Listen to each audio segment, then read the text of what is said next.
All right, good evening, everybody. This is Chang with Tigers of Wall Street. Joining me here is a co-host, Taylor. Taylor, go ahead and introduce yourself and say hello to the audience. Hi, I majored in engineering, petroleum engineering during college. I decided that I didn't like engineering, moved over to business sales for now, and that's kind of where I'm at. And awesome. What engineering specifically did you major in? I studied petroleum, and then the market crashed right as I graduated. I was going to my senior year, finishing my senior year, and seeing oil just tank. Yeah, so listen. And that's kind of how I just decided to go into sales. It looked good. It paid well if you were good. So I decided to try. Yeah, and there's a lot of motivations. People talk about careers, growth potentials, this and that. But honestly, I think the major driving factor behind most career changes is what's in it for me, and that's just the bottom line, the dollar. What's my total comp? Mm-hmm.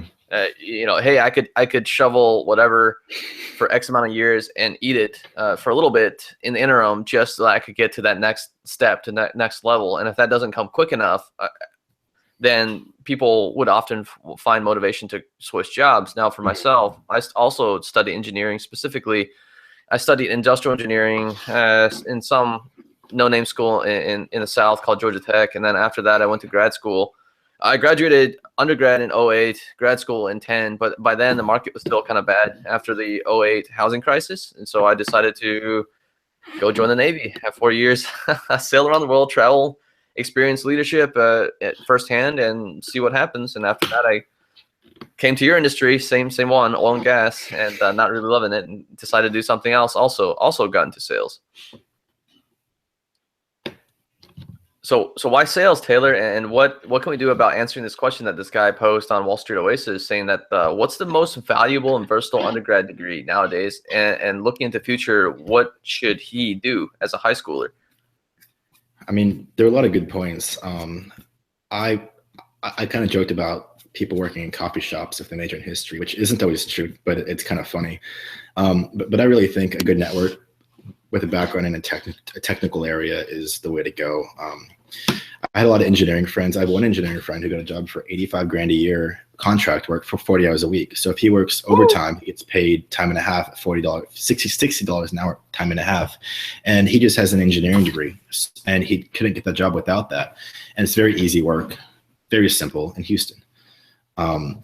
So I think a technical background with social skills and a good network, you could go into banking. I actually almost got into banking. I interviewed with the mergers and acquisitions groups at all the big banks, but I didn't study enough for the exams, and I kind of half-assed it. So I didn't get in, but you can get into banking with a technical background. You can go to be a patent lawyer. You could go do mostly anything still. So versus a history degree where you're limited in your options after college.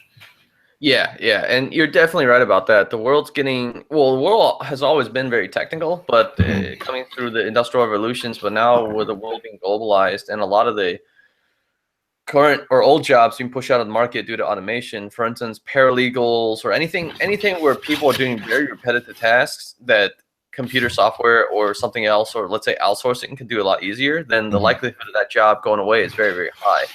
And we'll get into this in a later segment, but I think a lot of people fall into a trap of perceived stability, where it's more like false equilibrium. You know what I mean? Like I like your handle on WSO, it's differential equations 12, but in differential equations, there's like stable equilibrium and unstable equilibrium. So that's like that's that fat dummy guy, right? The pear guy shape, where it's like if you turn it upside down, sure, on the tip of the teardrop, when it's sitting right at the pinpoint, is that equilibrium? Well, absolutely. But is that stable? No, it's very, very, very unstable equilibrium. Versus it sitting with center of mass, down, and when you push the top, it kind of just bobbles back and forth, but doesn't really go anywhere. So I think a lot of people try to go for the stability route, get screwed, because our growth of our technology is turning over so quick that in 4 years' time, the degree that you just got or just started with has completely revolutionized. 4 years later. I mean, yeah, like I graduated with a petroleum engineering degree, and nowadays that's the worst degree to have. I move up to sales, where when I say I'm an engineer, people are like, "Oh, really?" Like I get this this level of respect because I have an engineering degree. And I mean, most of it was just long nights at the library. It's not that hard, but it's just a lot of studying. But really, I mean, there's also a field in sales called a sales engineer, where if you have a technical background, you can make like, I think it's about 6 figures somewhere in there. And you're like an assistant to the sales guys. You don't even sell. I think it's 70 base, 30% commission structure off base with the sales guys sell, but you don't even sell. You just do presentations and you get paid 6 figures. And it's pretty simple. Like, you don't have a quota. I mean, you do have a variable base based off how you perform and how your team performs, but jobs like that, where having a great technical background, whether it's engineering, computer science, and the social skills and the understanding to do other roles, that, in my opinion, and a good network, that, in my opinion, is the best way. Because I mean, if you have me talk to a company that has a really complex product, I can sell it because I have an engineering degree, where a history major might not get the job selling for GE for big capital projects. I say, I'm an engineer. I studied it. I can understand it, and I'll get that job over him, because assuming we can sell the same. Because you have that technical credentialing. Exactly. You have that expertise, subject matter. Assumed. I mean, you could be a complete nut job and don't know shit, but you have that special trust and confidence, let's say, because you have that engineering degree, because you have a degree that other people covet that they don't know about. And you basically corner the market when you're in that room. They just automatically assume that if you're an engineer and you can also have the social skills, the soft skills to complement, you're a very dangerous tool. And here, I was reading this kid. So the kid who started the thread said, well, Mark Cuban said that he believes liberal arts will be more valuable than finance and CS in the future. And then the response to that, it says, word of advice, kid, don't listen to Business Insider. And then right after that, it says, word of advice, don't listen to Mark Cuban. And we'll get into this later, but listening to gurus should be done with a huge grain of salt, because sometimes gurus are biased. They don't do full disclosure. For instance, like us two talking right now, we should pretty much do full disclosure. Like, both of us are headed to a sales career, so we're very biased. So anyone who's listening who's thinking we're full of crap, we probably are, because we're very full on into our careers. But having said that, you can't really give advice on a path that you haven't walked. I can't give you advice on how it would feel like to be a liberal arts major, because you and I aren't liberal arts majors. So we're heavily biased towards engineering. We're heavily biased towards sales. That's the path we walk. But I just thought it was cute that when people are confused, they're not looking to their peers for advice, but they're looking up at these so-called gurus. You should look up. And when you look at a billionaire who sold this company to Yahoo during the tech bubble. I mean, he's a billionaire. I mean, don't get me wrong. It says a lot. Very capable. And I mean, but some of the stuff he says, if your brother said it, or if your sister said it, or if your next door neighbor said it, you laughed them to the door. But he's also then all of a talking sudden, when this guy says it. So like, it's like some semi-broke 20-something who just graduated college. You should take. I mean, you should listen to it, but don't listen to him, because he has $1 billion and you don't. Yeah, exactly. I mean, he doesn't. He has no downside risk, and whatever you do won't really affect his market any, because he owns he owns Dallas Mavericks. He does Shark Tank. He's having time of his life. I mean, he'd probably live off interest the rest of his life without lifting a finger. So. I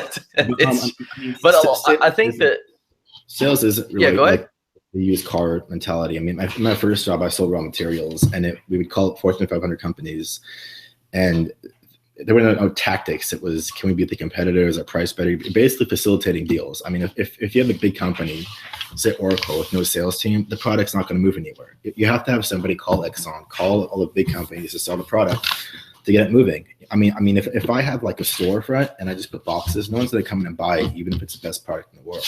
So you have to have somebody help push it, and that's where you come in. You're a deal maker. You're not selling it. You're basically facilitating the deals between two groups of a product that would otherwise go nowhere. And in the process, you're employing people, creating jobs, and pushing forward commerce. So it's not bad at all. Yeah, exactly. Now, hey, Taylor, let's take a quick break. And again, to cite where we got this content, we're both active participants on Wall Street Oasis. Wall Street Oasis has the largest online community focused on careers and finance, with over 10 million visits per year.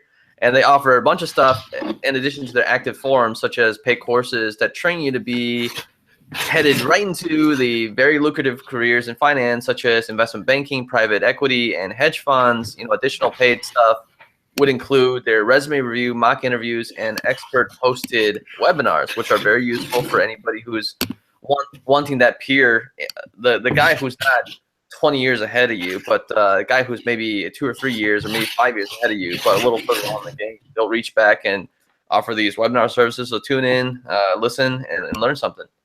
All right, we'll be back after a short break.